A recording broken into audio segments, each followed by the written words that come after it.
ఆ విషయాన్ని అక్కడ వదిలేయాలి. జీవితంలో సుఖంగా ఉండాలంటే 3 మాటలు గుర్తుపెట్టుకోండి. ఇదివరకు చెప్పలా, ఇప్పుడు చెబుతున్నా. రాసి పెట్టుకుని చేయండి. మీకు దుఃఖం వస్తే నాది పూచి, కానీ ఖచ్చితంగా చేయాలి. 1, ఎప్పటి పనులు అప్పుడే చెయ్యాలి. 2, ఎక్కడ వస్తువులు అక్కడే పెట్టాలి. 3, ఎక్కడ విషయం అక్కడే వదిలేయాలి. ఈ 3 చేస్తే సుఖంగా.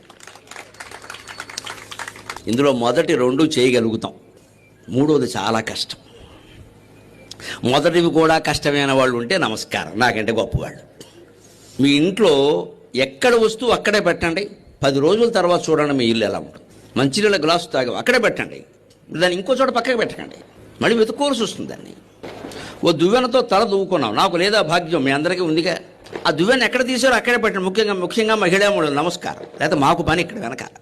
ఆ దువ్వెన ఎక్కడ పెడతారు, మళ్ళీ తర్వాత ఏమిటో కనపడలేదు. ఏం కనపడుతుంది? అది అక్కడ పెట్టవలసిన చోట పెడితే ఆ ఆందోళనలో ఉంటారు, అది కనపడలేదని. అప్పుడు పాలు పొంగిపోతూ ఉంటాయి. అప్పుడు పాలవాడు బిల్లు కోసం వస్తాడు. అయిపోయింది ఇక్కడ. పెద్ద కురుక్షేత్ర కలహం అయిపోయింది. ఇప్పుడే రమ్మన్నా, ఇప్పుడే రావాలా, ఏమిటో పనిలో ఉండగానే అందరూ వస్తారు. నువ్వు పనిలో ఉన్నావని వాడికి తెలుసా?